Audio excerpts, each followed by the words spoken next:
ঘরোয়া রান্না উইথ ব্লগে সবাইকে স্বাগত জানাই। আজ কলাই শাক আর মুসুর ডাল দিয়ে একটা রেসিপি বানিয়ে দেখাবো। চলুন তাহলে রেসিপিটি শুরু করা যাক। তার জন্য এখানে দেখুন মুসুর ডাল 30 মিনিট ভিজিয়ে রেখেছিলাম। জল ঝরিয়ে নেওয়ার পর এটা বেটে নেব। তার জন্য মিক্সি জারের মধ্যে দিয়ে দিলাম আর 3টে কাঁচা লঙ্কা দিয়ে অল্প জল দিয়ে এটা বেটে নেব। বেটে নিয়েছি।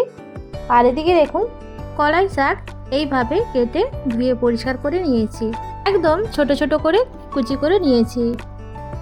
দিয়ে এই শাকের মধ্যে মুসুর ডাল যে বেটে রেখেছিলাম সেটাই এখানে দিয়ে দিলাম।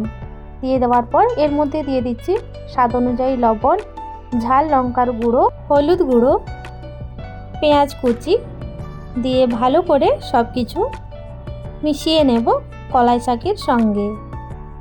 সময় নিয়ে এটা মিশিয়ে নিতে হবে।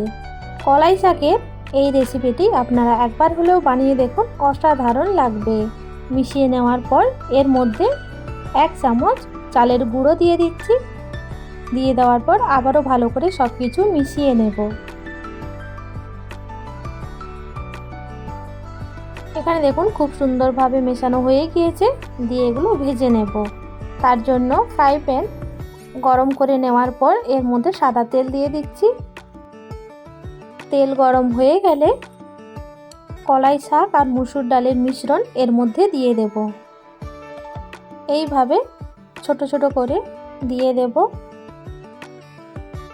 কলাই শাক আর মুসুর ডালের বড়াগুলো দিয়ে দেওয়ার পর একদিক ভাজা হওয়ার জন্য অপেক্ষা করব। একদিক ভাজা হয়ে গেলে অপর দিকটাতে উল্টে পাল্টে দেব। মিডিয়াম ফ্লেমে এই বড়াগুলো ভেজে নিতে হবে। এখন তো শীতকাল, অনায়াসে কলাই শাক বাজারে পেয়ে যাবেন। একবার হলেও কলাই শাক আর মুসুর ডালের এই রেসিপিটি বানিয়ে দেখুন, খুবই ভালো লাগবে। মিডিয়াম ফ্লেমে কলাই শাক আর মুসুর ডালের এই বড়াগুলো উল্টে পাল্টে লাল করে ভেজে নিতে হবে।